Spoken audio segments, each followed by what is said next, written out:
Alright guys, welcome back. So if you're familiar with CocoaPods, you may have skipped the last portion of the previous video. If that's the case, I'm just going to catch you up real quick on what we did. So we created a parallax blurred header demo project, and we initiated CocoaPods. You'll see there is the workspace now that we're going to be using, which if you're using CocoaPods, I'm sure you are familiar with. And if you go into your pods and your pod file, you will see we set up pod VGParallaxHeader. And if we jump into our pods, you'll see there is VGParallaxHeader, and we do have pure layout installed as a dependency. So last video was just a brief introduction to CocoaPods and getting all of that set up for you.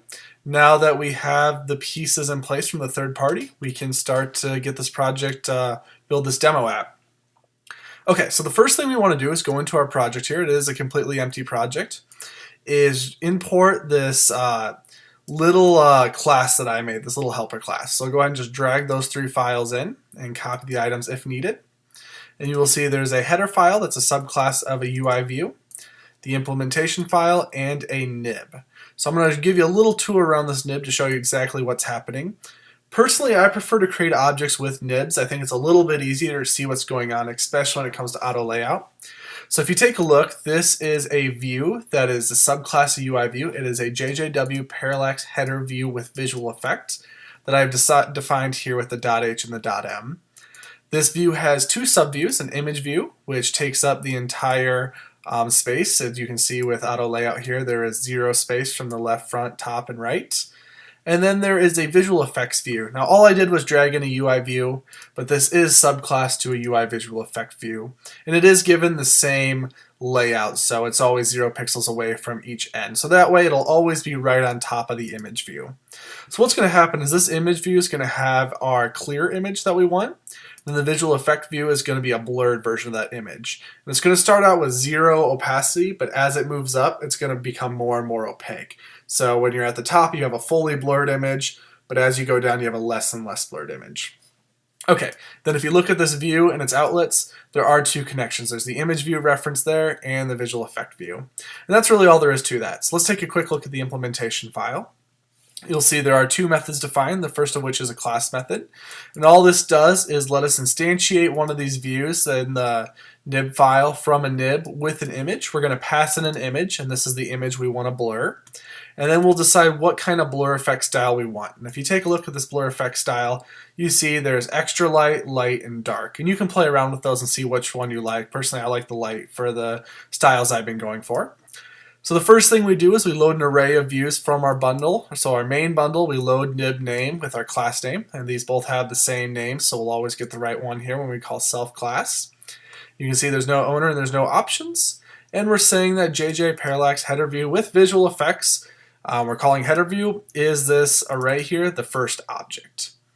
And then we find that header view, and we look at its image view property, and we assign that image view's image to the image that we passed in.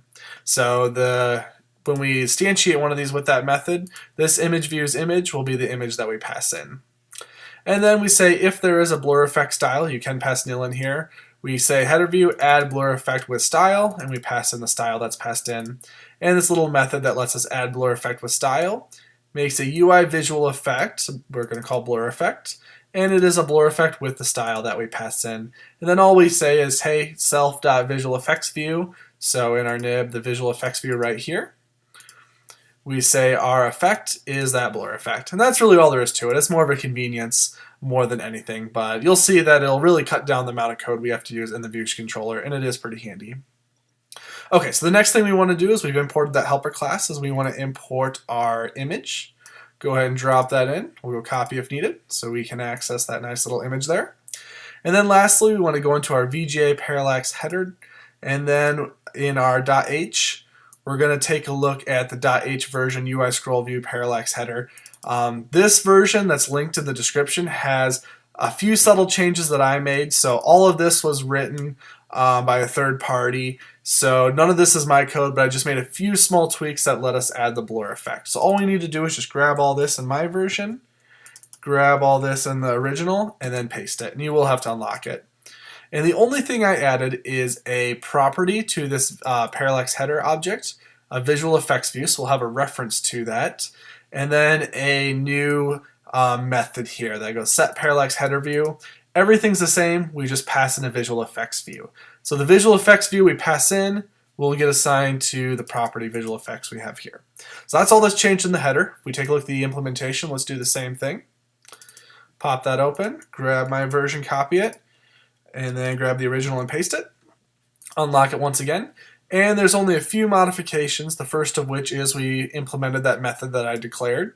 So this is all just like the original, except for the parallax header now has this visual effects property that I added, and we assign it to that visual effects view that we pass in. So pretty simple. And then one last modification is position scroll view parallax header. This gets called whenever the scroll view scrolls.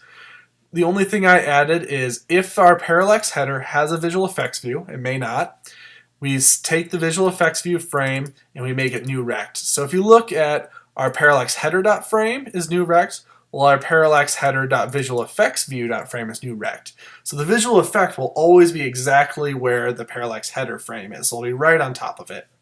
Then the last thing we do is we adjust the alpha on it to move with the progress. So as we move up, it'll become more and more opaque, giving us that blurred effect. And as we pull the scroll view down, it'll become more and more clear until it's at 0 if we have not scrolled.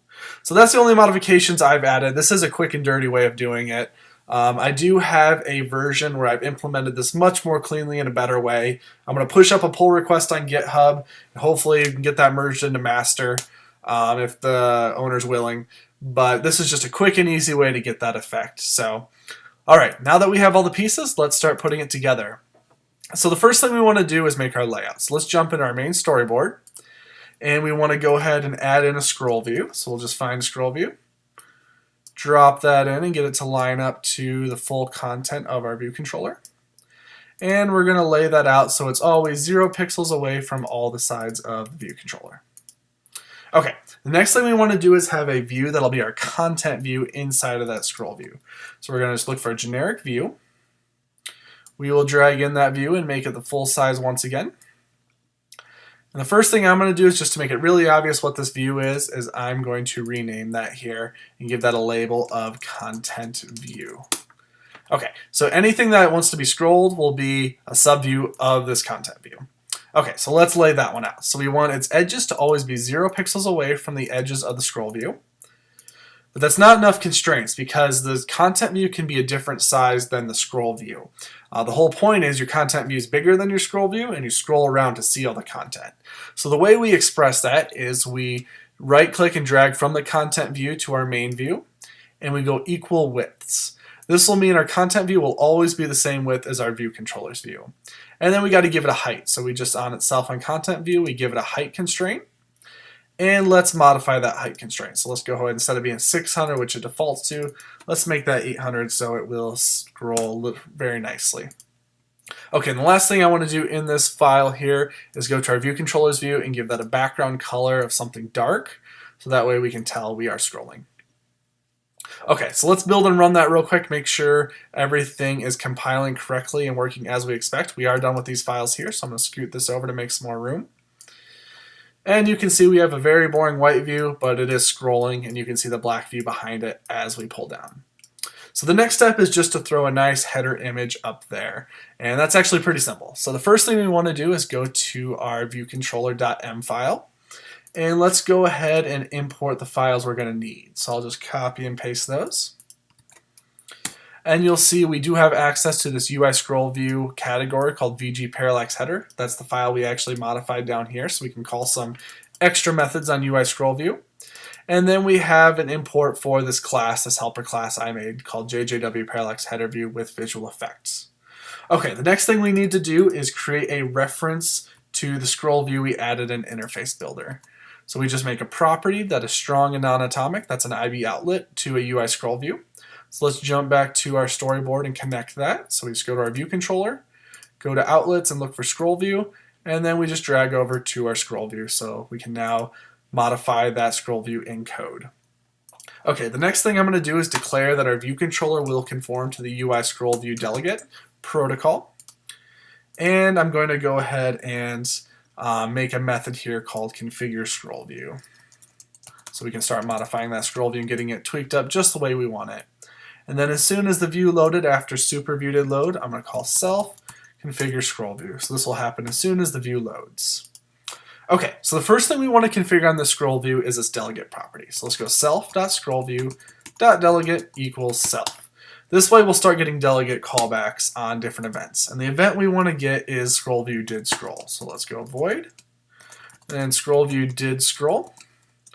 And this method will get called every time our scroll view scrolls, which is something we will need. Okay, so now we need to make a header view. And that's actually super simple with the little helper object that I created. So to do that, first of all, let's get an image. So we'll just go UI image. We'll call it image for simplicity. And that's just a UI image named headerimage.jpg. That's this file right here. And then let's go ahead and make one of those JJWParallaxHeader objects. So we'll go JJWParallaxHeader. We'll just call this header view. And we can make that with a nice class method that I called instantiateWithNib. And we need to pass in an image, so we'll just pass in that image we just made. And then the blur effect style, this is where we pick if we want it to be light, extra light, or dark. So I'm going to go with UI blur effect style light. Alright, so we have this nice header view object that we can use. So now we just need to go self.scrollView. And we can just go set parallax header view. And we can pass in that header view we just made called header view. The mode, we're going to go VGParallaxHeaderMode Fill. That's the effect that I had demoed. I'm going to give it a height of 220, but you can do whatever you want. And then the last thing, this is kind of goofy. This is just a quick and dirty way of doing it, but we need to pass in a reference to a visual effect view. So we'll just do the header view.visualEffectView. So I do have a better way of implementing this in a branch that I'm working on VGParallaxHeader, where we can just pass in this object. But right now we can only pass in a generic view, and then I added in a specific visual effect view. So not the best way to do it, but it should get us where we need to go. Okay, so this adds the view. Then every time we scroll, we just need to update the view. So all we have to do is go self.scrollView, and then it's just should position parallax header. And that's all there is to it. Let's run it and see what happens. Okay, there's our view. So as we pull down, you can see there's the parallax effect. The image will start growing once our height exceeds the height of the image. And as we scroll up, the image will begin to blur out until it's completely blurred. So pretty simple. I find this header object to be quite useful for simplicity and minimizing code in our view controller. But all we did was make an image view that had an a view that had an image subview and a UI visual effects subview. We just called this method that we added to VGParallaxHeader to set the header view. And then as we scroll, we just update the position of the header view, and we get this really nice effect and the nice blur effect to go with it. So I hope that made sense. I don't think that should be too difficult, but if you guys have any questions, definitely let me know. The best way is to reach me on Twitter at TeachMeCoco, or you can always drop a comment in the comment section on YouTube. I hope you guys had some fun with that. If there's any other topics you guys would like me to help you out with, or something you'd like me to explore or give you my thoughts on, definitely let me know. I'm trying to make these videos as helpful as possible to you guys. So keep in touch, and until next time.